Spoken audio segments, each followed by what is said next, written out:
Shalom, selamat pagi saudara-saudari yang terkasih dalam Tuhan Yesus Kristus. Renungan kita pada pagi hari ini terambil dari Amsal 1 ayat ke-20 sampai ayat ke-33. Dan saya membacakan bagi setiap kita ayat ke-33. Demikianlah bunyi firman Tuhan. Tetapi siapa mendengarkan aku, ia akan tinggal dengan aman, terlindung daripada kedahsyatan malapetaka. Saya ulangi sekali lagi. Tetapi siapa mendengarkan aku, ia akan tinggal dengan aman, terlindung daripada kedahsyatan malapetaka. Saudara, kitab Amsal umumnya ditulis oleh Raja Salomo, seorang raja yang dikenal karena hikmat yang Tuhan berikan kepadanya. Namun saudara, memang tidak semua bagian ditulis oleh Salomo sendiri. Ada juga kontribusi dari penulis yang lainnya. Walaupun demikian, seluruh kitab Amsal membawa satu benang merah yang sama, yaitu panggilan untuk hidup dalam hikmat Allah. Saudara, dalam konteks budaya Israel kuno, hikmat bukan sekedar pengetahuan atau kepandaian berpikir. Hikmat adalah cara hidup. Dan Amsal berfungsi sebagai panduan moral dan etika, mengajarkan bagaimana manusia hidup benar di hadapan Tuhan dan sesama. Hikmat selalu berkaitan dengan mendengar, taat, dan merespon firman Tuhan dengan sungguh-sungguh. Saudara, menariknya dalam Amsal 1 ayat 20-33, hikmat digambarkan sebagai seorang pribadi yang berseru-seru di jalanan, di tempat umum, memanggil semua orang untuk mendengarkan. Artinya apa, saudara? Hikmat Tuhan itu tidak tersembunyi, tidak eksklusif, dan tidak sulit dijangkau. Tuhan berbicara dengan jelas. Tetapi yang menjadi masalah bukan pada Tuhan yang diam, melainkan pada setiap kita manusia yang seringkali menutup telinga. Sehingga ayat 33 menjadi sangat kontras dengan ayat-ayat yang sebelumnya.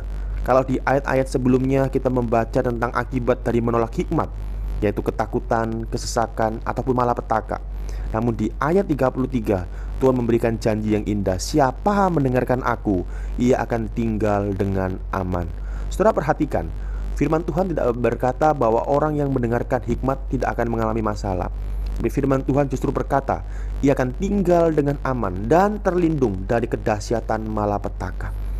Aman di sini bukan berarti hidup tanpa masalah, tapi hidup dengan fondasi yang kokoh. Ketika badai datang, hidupnya tidak akan runtuh. Saudara sekalian, dunia tempat kita tinggal pada hari ini penuh dengan segala macam gejolak dan ketidakpastian.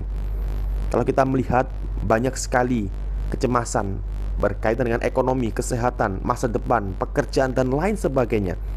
Dan tidak jarang banyak orang mencari rasa aman dari harta-hartanya, dari jabatannya, dari relasinya, atau dari potensi-potensi dirinya. Tapi Amsal pada pagi hari ini mengingatkan kita bahwa rasa aman sejati hanya datang dari mendengarkan hikmat Tuhan. Saudara sekalian, mendengarkan dalam ayat ini bukan sekedar mendengarkan itu seperti orang mendengar perkataan orang lain. Tidak. Tapi mendengarkan pada bagian ini yaitu kita mau dengan hati dan mentaati dengan sungguh-sungguh. Artinya apa, saudara?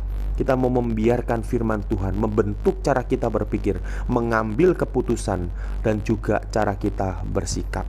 Saudara sekalian, janji Tuhan sangat jelas bagi kita hari ini. Ketika kita hidup dalam hikmat Tuhan, kita akan dilindungi dari kedahsyatan malapetaka. Bukan karena kita hebat, tapi karena hidup kita berada dalam pengawasan Tuhan, dalam penjagaan Tuhan.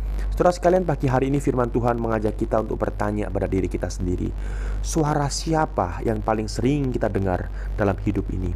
Apakah suara Tuhan atau justru suara-suara yang lainnya? Dan pertanyaan berikutnya bagi setiap kita, apakah kita sungguh-sungguh memberi ruang bagi firman Tuhan untuk menuntun hidup kita setiap hari? Kiranya kita menjadi orang-orang yang memilih untuk mendengarkan firman Tuhan, mendengarkan hikmat Tuhan. Dan ketika kita melakukannya, kita boleh memegang janji hikmat itu dengan iman. Mari sama-sama kita berdoa. Bapa dalam surga, kami mengucap syukur karena pada pagi hari ini kami sudah disapa oleh firman-Mu. Bagaimana hikmat itu harus senantiasa tinggal dalam diri kami, mendengarkan hikmat Tuhan. Tuhan, tolong setiap kami, biarlah telinga kami, hati kami senantiasa mendengarkan akan hikmat Tuhan, bukan yang lainnya. Terpujilah nama-Mu, demi nama Tuhan Yesus kami berdoa. Amin. Selamat beraktivitas saudara sekalian, Tuhan Yesus memberkati.